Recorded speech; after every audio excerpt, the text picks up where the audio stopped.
Hey, well, good evening, everyone. Thanks so much for being here tonight at our Connect group. My name is Dominic Insenius. I'm the leader at the Heart, and I want you to know that you're sitting in the middle of the mission and the vision that we have here at the Heart, and that is to connect people to the heart of God. And we believe that happens best in these groups.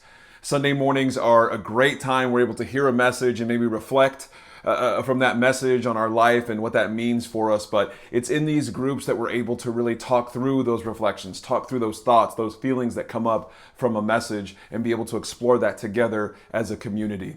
And that's where we feel like the power of our community is be able to be in each other's messes. And that's what happens here in these groups. Now, we're in the middle of a series called Awaken, and we're going to have some questions that are based on the message from Sunday. But if you weren't there or haven't been able to listen to the podcast or just don't go to church here, it's no big deal. You can still be a part of the conversation. That's why we like to have these groups together, to be able to explore our faith, whether you go to the Heart or not. It's not based on whether you come to a church or not, and you don't even have to believe in God to be able to be a part of these conversations. We're all on a journey, and we want to be able to be there in that journey together.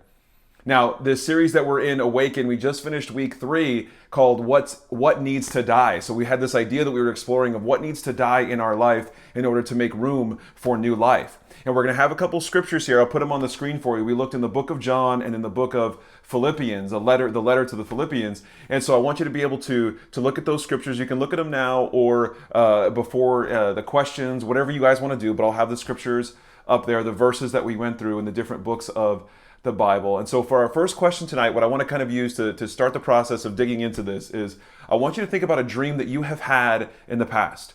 Maybe a dream that you had when you were a kid or when you wanted to grow up, you wanted to do this, or something that you had that you thought about that you wanted to do in your life. And as you got older, it happened. As you got older, it came true. It was something that you always hoped for or desired, and it's something that you got. And I want you to describe that, what that is for us, and how that has affected you in your life. Something that you hoped and dreamed for that came true, and maybe how that's affected you. So let's take some time to talk through that together.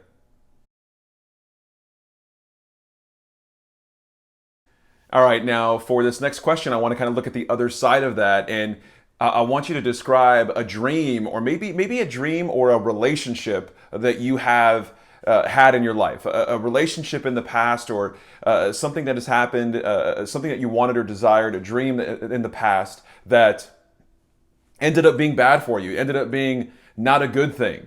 And it was something that you had to let go of. Maybe you had to let go of a dream that you thought was going to be good, and it ended up being not so good for you, or a relationship that you were in that you had to let go of or let stop because it just wasn't good for you. So if you're brave enough, I want you to describe that for us and then let us know how that affected you. And I want to remind you, your bravery here in answering this question, it really helps others explore their faith and explore the things that they're thinking as well. So when you share, I don't want you to feel like it's just you out there and you're alone. We all have these feelings. We're all in this human experience together. So I want to encourage you to be brave and answer this question. So once again, the question is, describe a dream or maybe a relationship that wasn't good for you and you ended up needing to let go of it. Maybe you didn't even want to. It just happened that way. It just happened to go away, and you've been in this process of letting it go. So what does that look like for you, and how has that affected you? So let's take some time to talk through this together.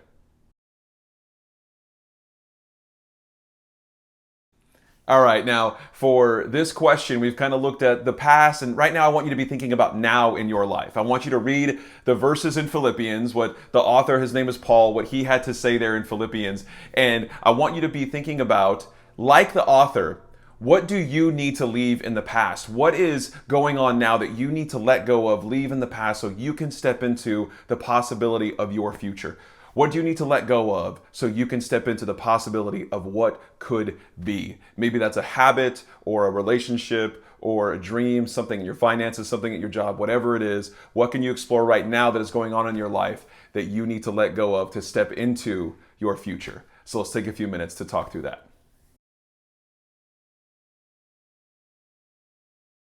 All right, now for the last question tonight, it's all about applying what we're learning to our life. It's not about studying more so we know more. It's about knowing more so we can apply it and live it and take those steps, that journey of faith.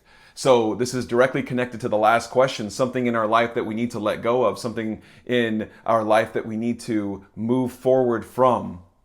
Maybe not something in our past, but something we have now.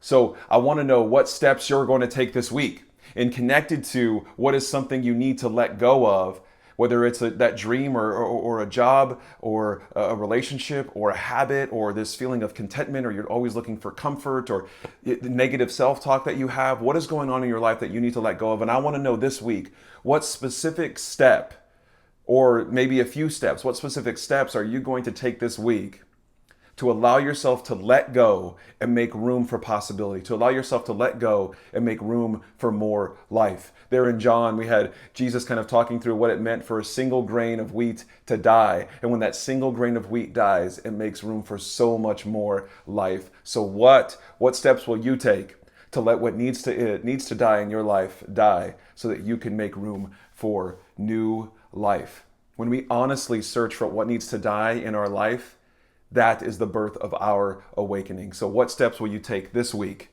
to start that process? I love you guys so much. I hope you have a great rest of your week. This is the last question for tonight. So don't forget that water baptism is coming up this Sunday. If you've been thinking about the idea of being water baptized, I want you to call us, and we can talk through any questions that you might have, or talk to your group leader on the way out. Make sure you say thank you to your Connect group leader and Connect group host for taking the time to make groups like this happen. Love you guys too much, and we'll see you Sunday at 9:30 and 11.